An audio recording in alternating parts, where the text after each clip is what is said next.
Fatos e versões. O que vai impactar na sua vida agora no Café com Política. Hoje no Café com Política a gente conversa com a chefe de cartório de Contagem, do Cartório Eleitoral de Contagem, Carla Sena. Bom dia, Carla, bem-vinda aqui ao Café com Política, prazer falar contigo. Bom dia, o prazer é todo meu. Ô Carla, para a gente começar, a Contagem é o segundo maior colégio eleitoral do estado, são mais de 430 mil eleitores, salvo engano, e certamente é um desafio fazer uma eleição na cidade numa situação normal e num momento de pandemia, certamente esse desafio ele se multiplica. Quais são os desafios que vocês estão enfrentando na Justiça Eleitoral para colocar esse bloco na rua, digamos assim, e fazer uma eleição com segurança para aquelas pessoas que vão exercer o legítimo direito democrático? Realmente é um desafio enorme fazer uma eleição municipal. Normalmente já é um desafio que se impõe, com a pandemia é um desafio ainda maior.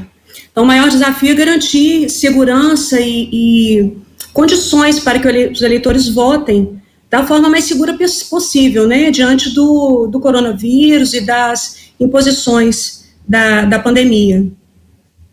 Carla, há uma expectativa de redução de eleitores nessa eleição exatamente por causa da pandemia?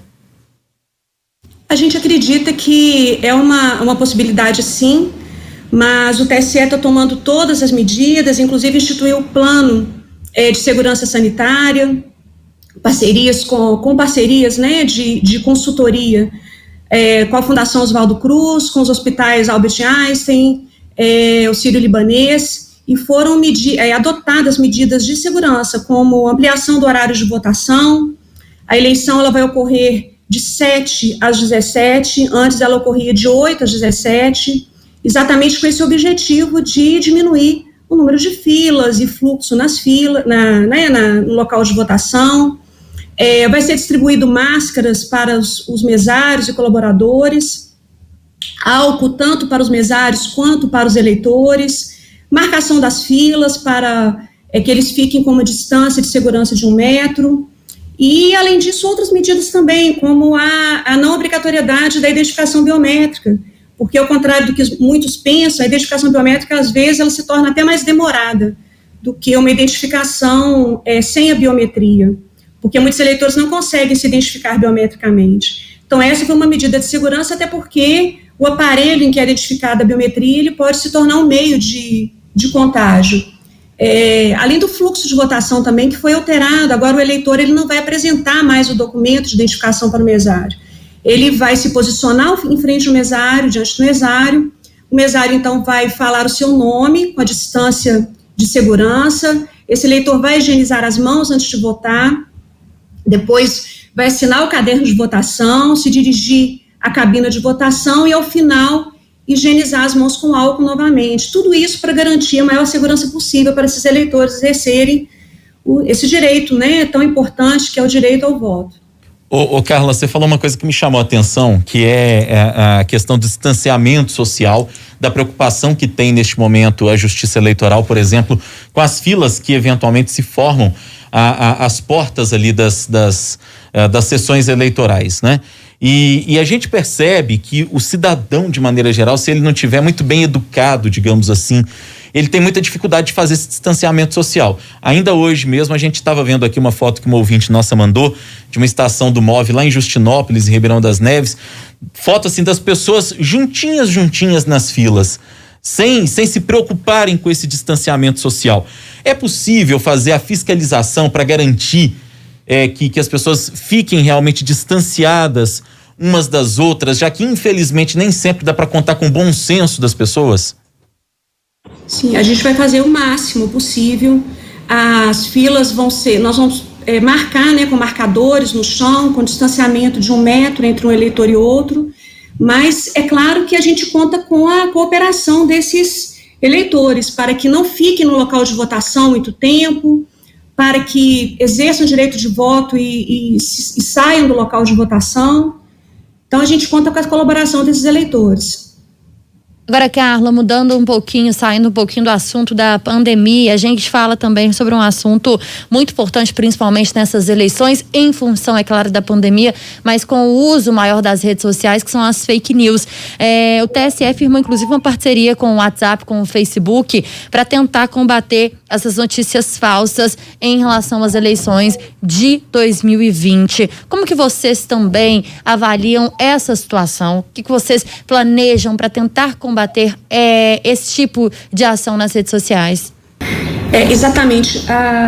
Foi recentemente instituído pelo TRE o Núcleo de Enfrentamento à Desinformação, com a participação de diversas áreas do tribunal, em parceria com a Polícia Federal, com a Agência Brasileira de Inteligência, e o objetivo é exatamente esse, fazer um trabalho preventivo para dar informações, para informar os eleitores quanto à atuação da Justiça Eleitoral, quanto ao processo eletrônico de votação que foi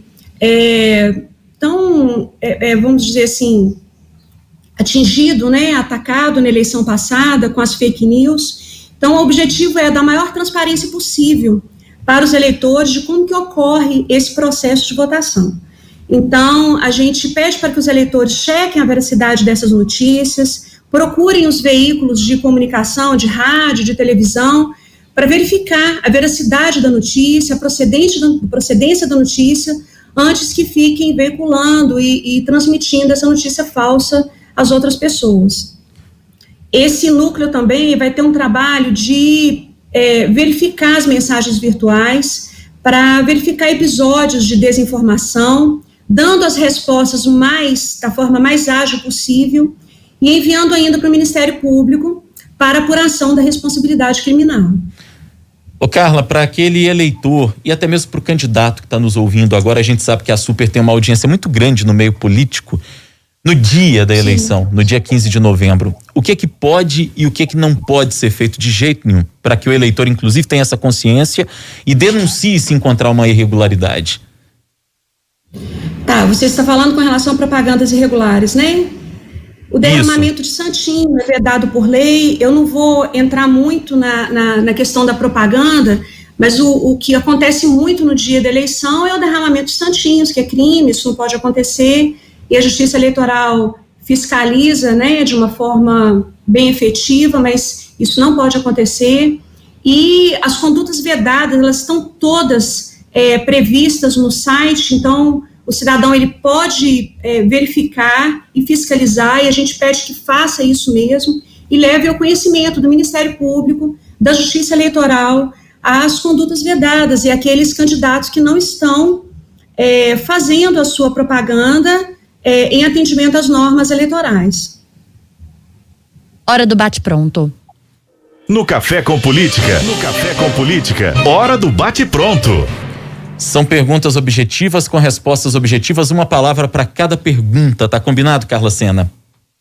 Vamos lá, estou preparada. Combinado agora. Fake news. Combinado agora. Fake news deve ser eliminada. Eleições 2020 em uma palavra. Um desafio. Informação em massa ou desinformação demais nas redes sociais? Informação em massa. O maior desafio desta eleição? Garantir segurança ao eleitor. O papel do cidadão? Votar consciente. E o papel dos candidatos? Fazer sua campanha da forma mais transparente possível, seguindo as normas e previsões da Justiça Eleitoral. Carla Sena, chefe do cartório eleitoral de Contagem, nos ajudando a entender como os processos ocorrem nas eleições, falando da questão da segurança também nesse processo e nesse momento eleitoral que a gente está vivendo. Certamente ajudou o ouvinte aqui da Rádio Super a compreender melhor tudo que envolve esse processo eleitoral. Obrigado pela entrevista e bom trabalho ao longo desse período que vocês têm pela frente aí, viu, Carla? Eu ainda tenho um minuto para falar sobre uma questão importante. Por favor. Pode. Posso? Quero falar para os ouvintes a importância da utilização do e-título, que vai ser uma ferramenta valiosa nessas eleições. Através do e-título, ele pode obter certidão de quitação eleitoral, ele vai poder justificar o seu voto, caso ele não esteja presente no domicílio eleitoral, verificar qual o local correto para ele votar, em sessão, com o endereço do local de votação, e ainda verificar a regularidade da sua inscrição, porque ele pode estar com a inscrição cancelada e muitas vezes vai para o local de votação e não vai conseguir votar porque a inscrição está cancelada. Então, o e-título vai ser uma ferramenta importante na eleição, e lembrando que o e-título, nessa eleição, não vai poder ser utilizado como documento de identificação em razão da foto, porque a Lei de Segurança, de Proteção dos Dados, vai impedir, no caso, né, a Justiça Eleitoral, ela não encontrou formas de resolver essa questão da segurança, porque o e-título ele não vai apresentar foto. Então, ele vai ter que apresentar um documento de identificação com foto. Mas ele tem todas essas outras funcionalidades que vão ser muito importantes para a eleição. Tá certo. Carla Sena dando um recado importante, inclusive, para quem está nos ouvindo. Mais uma vez, obrigado pela entrevista e bom trabalho nesse desafio que vocês têm pela frente. Muito obrigada, gente. Um bom dia. Ótimo dia para a senhora também, Carla.